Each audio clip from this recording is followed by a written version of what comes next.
Hi ಎಲ್ಲರಿಗೂ. ಇವತ್ತು ನಾನು ಸಿಂಪಲ್ ಆಗಿ ಮೊಟ್ಟೆ ತವಾ ಮಸಾಲ ಹೇಗೆ ಮಾಡೋದು ಅಂತ ಹೇಳಿಕೊಡ್ತಾ ಇದ್ದೀನಿ. ಇದನ್ನ ನೀವು ರೈಸ್ ಜೊತೆ, ಚಪಾತಿ ಜೊತೆ, ರೋಟಿ ಜೊತೆ, ದೋಸೆ ಜೊತೆ ಸೈಡ್ ಡಿಶ್ ಆಗಿ ಇದನ್ನ ಯೂಸ್ ಮಾಡಬಹುದು. ಭಾರಿ ಒಂದು ಟೇಸ್ಟ್ ಇದಕ್ಕೆ. ಹಾಗಾದ್ರೆ ಇದನ್ನ ಯಾವ ರೀತಿ ಮಾಡೋದು ಅಂತ ನೋಡುವ. ಅದಕ್ಕಿಂತ ಮುಂಚೆ ನನ್ನ ರೆಸಿಪೀಸ್ ಎಲ್ಲ ನಿಮ್ಗೆ ಇಷ್ಟ ಆಗ್ತಾ ಇದ್ರೆ ವಿಡಿಯೋಗೊಂದು ಲೈಕ್ ಕೊಡಿ, ಹಾಗೆ ವಿಡಿಯೋವನ್ನ ಫ್ರೆಂಡ್ಸ್ ಜೊತೆ, ಫ್ಯಾಮಿಲಿ ಜೊತೆ ಎಲ್ಲ ಶೇರ್ ಮಾಡಿ. ಮೊಟ್ಟೆ ತವಾ ಮಸಾಲ ಮಾಡ್ಲಿಕ್ಕೆ ಈಗ ಮಸಾಲೆ ಒಂದು ರೆಡಿ ಮಾಡುವ. ಮಸಾಲೆಗೆ ನೋಡಿ ಇಲ್ಲಿ 3 ಹಸಿಮೆಣಸಿನಕಾಯಿ, ಸ್ವಲ್ಪ ನೋಡಿ 1-2 ಟೇಬಲ್ ಚಮಚದಷ್ಟು ಕೊತ್ತಂಬರಿ ಸೊಪ್ಪು ಚಿಕ್ಕ ಚಿಕ್ಕದಾಗಿ ಕಟ್ ಮಾಡಿರೋದು, 6 ಎಸಳು ಬೆಳ್ಳುಳ್ಳಿ, ಹಾಗೆ 1 ಇಂಚಷ್ಟು ಶುಂಠಿ. ಇದಿಷ್ಟನ್ನು ರುಬ್ಬಿ ಪೇಸ್ಟ್ ಮಾಡಿ ರೆಡಿ ಮಾಡಿ ಇಡುವ. ಈಗ 2 ಚಮಚದಷ್ಟು ತೆಂಗಿನೆಣ್ಣೆ ಹಾಕ್ತಾ ಇದ್ದೇನೆ. ಇದಕ್ಕೆ ಚಿಟಿಕೆಷ್ಟು ಅರಿಶಿಣದ ಪುಡಿಯನ್ನು ಹಾಕ್ತಾ ಇದ್ದೇನೆ, ಹಾಗೆ 1/4 ಚಮಚದಷ್ಟು ಅಚ್ಕಾರದ ಪುಡಿ. ಈಗ ಬೇಯಿಸಿರುವ ಮೊಟ್ಟೆಯನ್ನ ಹಾಕ್ತಾ ಇದ್ದೀನಿ. ನಾನು 4 ಮೊಟ್ಟೆಯನ್ನ ಬೇಯಿಸಿಟ್ಟಿದ್ದೀನಿ. ಇದನ್ನ 2 ಸೈಡಲ್ಲಿ ಕೂಡ ಅರ್ಧ ನಿಮಿಷ ಫ್ರೈ ಮಾಡುವ. ಲೋ ಫ್ಲೇಮಲ್ಲಿ ಇಟ್ಟು ಇದನ್ನ ಫ್ರೈ ಮಾಡಿದ್ರೆ ಆಯ್ತು. ಈ ತರ ಫ್ರೈ ಮಾಡಿ ತವಾ ಮಸಾಲ ಮಾಡಿದ್ರೆ ತುಂಬಾ ಟೇಸ್ಟಿಯಾಗಿ ಬರುತ್ತೆ.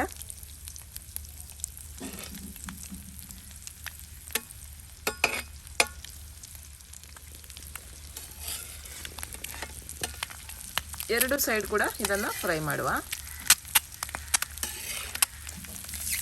ಓಕೆ, ಇದನ್ನ ಒಳ್ಳೆ ರೀತಿಯಲ್ಲಿ ಫ್ರೈ ಮಾಡಿದ್ದೀನಿ. ಅರ್ಧ ನಿಮಿಷ 2 ಸೈಡಲ್ಲಿ ಫ್ರೈ ಮಾಡಿದ್ದೀನಿ. ಇದನ್ನ ತೆಗೆದು ಬಿಡುವ. ಈಗ ಮತ್ತೆ ಇದಕ್ಕೆ ಸ್ವಲ್ಪ ತೆಂಗಿನೆಣ್ಣೆ ಹಾಕ್ತಾ ಇದ್ದೀನಿ. 2 ಈರುಳ್ಳಿಯನ್ನ ಚಿಕ್ಕ ಚಿಕ್ಕದಾಗಿ ಕಟ್ ಮಾಡಿ ಹಾಕ್ತಾ ಇದ್ದೀನಿ.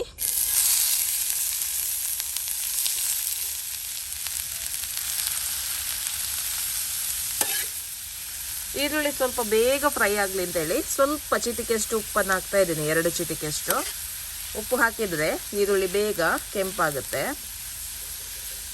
ಒಳ್ಳೆ ರೀತಿಯಲ್ಲಿ ಫ್ರೈ ಆಗಲಿದು. ನೋಡಿ, ಈರುಳ್ಳಿ ಒಳ್ಳೆ ರೀತಿಯಲ್ಲಿ ಫ್ರೈ ಆಗಿದೆ. ಈಗ ರುಬ್ಬಿರುವ ಮಸಾಲೆಯನ್ನು ಹಾಕುವ. ಇದರ ಹಸಿ ವಾಸನೆ ಹೋಗುವವರೆಗೆ ಇದನ್ನು ಕೂಡ ಈ ಥರ ಒಳ್ಳೆ ರೀತಿಯಲ್ಲಿ ಫ್ರೈ ಮಾಡಬೇಕು.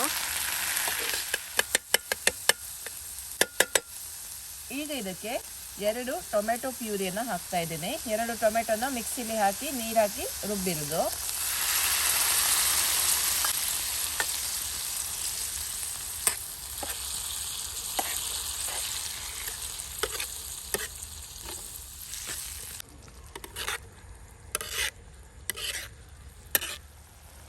ಈಗ ಇದಕ್ಕೆ ನಾನು ಹಾಕ್ತಾ ಇದ್ದೀನಿ 1 ಚಮಚದಷ್ಟು ಅಚ್ಕಾರದ ಪುಡಿ. ಬೇಕಿದ್ರೆ ಮತ್ತೆ ನೋಡ್ಕೊಂಡು ಜಾಸ್ತಿ ಹಾಕ್ಕೊಳ್ಬೋದು, ಕಲರ್ ನಿಮಗೆ ಜಾಸ್ತಿ ಕೆಂಪು ಬೇಕಿದ್ರೆ.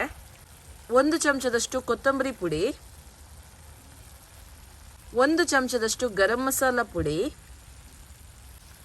1/4 ಚಮಚದಷ್ಟು ಅರಿಶಿಣದ ಪುಡಿ, ಹಾಗೆ ರುಚಿಗೆ ಸ್ವಲ್ಪ ಉಪ್ಪು.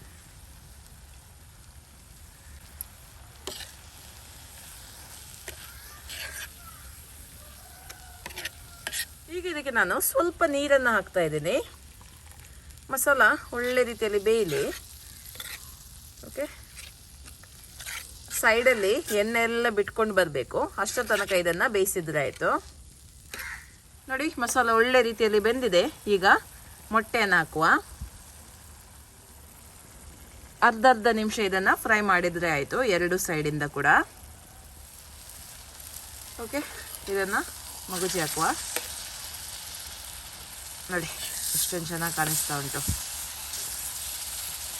ಮಸಾಲ ಕೂಡ ಒಳ್ಳೆ ಘಮ ಘಮ ಅಂತ ಉಂಟು.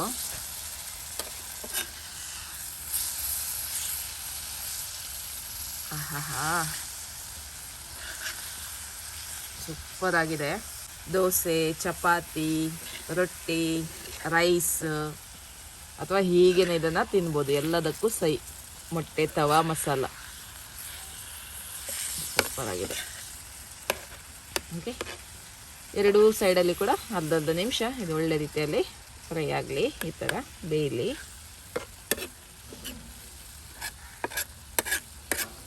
ಓಕೆ, ರುಚಿಯಾದ ಮೊಟ್ಟೆ ತವಾ ಮಸಾಲ ರೆಡಿಯಾಗಿದೆ. ಇನ್ನು ಇದನ್ನು ಸರ್ವ್ ಮಾಡುವ.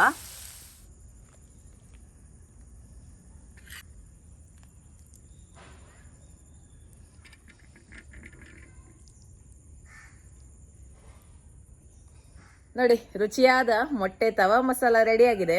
ಇದನ್ನ ತಿನ್ಲಿಕ್ಕೆ ಒಂದು ದೋಸೆಯ ಚಪಾತಿಯ ರೊಟ್ಟಿ ಏನಾದಿದ್ರೆ ಒಳ್ಳೇದಾಗ್ತದೆ. ಅದನ್ನ ಮಿಕ್ಸ್ ಮಾಡಿ ತಿನ್ಲಿಕ್ಕೆ ಒಳ್ಳೇದಾಗ್ತದೆ. ನೀವು ಕೂಡ ಇದನ್ನ ಮನೆಯಲ್ಲಿ ಟ್ರೈ ಮಾಡಿ ನಿಮ್ಮ ಅಭಿಪ್ರಾಯವನ್ನ ನನಗೆ ತಿಳಿಸಿ. ಓಕೆ, ಬಾಯ್.